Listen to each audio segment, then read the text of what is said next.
Mul oli just teraapias üks paar, kes ei saa omavahel kuidagi hakkama. Neil on umbes 1,5-aastane laps ja esimese tunni peaaegu meie seansist nad lihtsalt süüdistasid üksteist ja vaidlesid ja rääkisid, mida teine on valesti teinud.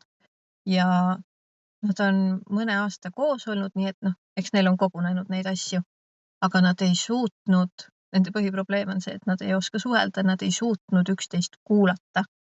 Ja käis nagu selline ärapanemine, ehk siis, et asi ei olnud niivõrd selles, et kuidas nagu üksteist ära kuulata ja aru saada ja midagi muuta, vaid näidata rohkem seda, kellel on õigus.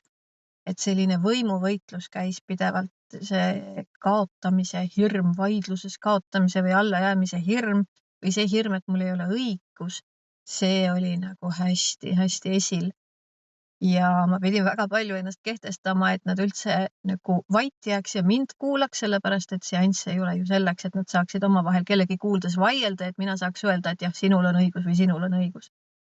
Et kui sa tunned endast ära, siis ennast. Kui sa tunned ennast ära, et see on nagu tuttav muster sinul ka, siis tea, et asi ei ole selles, et suhe on halb, vaid see on lihtsalt oskuste puudus. Ja ma andsin neile väga selged reeglid, kuidas suhelda, mida teha, mida mitte teha. Ja meie ülejäänud seanss läks täiesti imeliselt. Nii et selle lõpus nad said aru, et kui nad niimoodi edasi suhtlevad, siis nad mõlemad tunnevad seda, mida neil on vaja tunda. Nad tunnevad, et nad on ühendatud, nad tunnevad harmooniat ja tasakaalu ja nad mõlemad saavad väljendada seda, mida neil on vaja, ilma et nad peaks kartma, et vastane või partner teeb ta siis valeks või et ta peaks kartma, et nii kui ma lähen midagi ütlema, mis mulle ei sobi, siis mind materdatakse maha ja ma jään kaotajaks, sellepärast et seal oli pidevalt see võitja ja kaotaja selline dünaamika.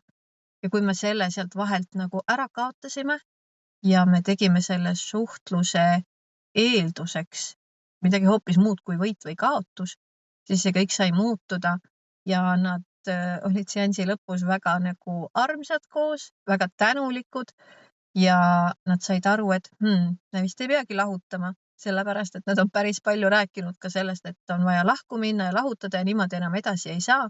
Et tegelikult nagu väga lihtne valem on selleks, kuidas seda suhtlust muuta. Kui sa ainult järgid mõnda lihtsalt reeglit, siis põhimõtteliselt ongi see on lihtsalt oskuste probleem, mitte armastuse puudumise või vale partneri või suhte probleem. Et asi on lihtsalt suhtlemisoskustes. Et kui sa tahad, et ma aitan sind ka, võta minuga ühendust.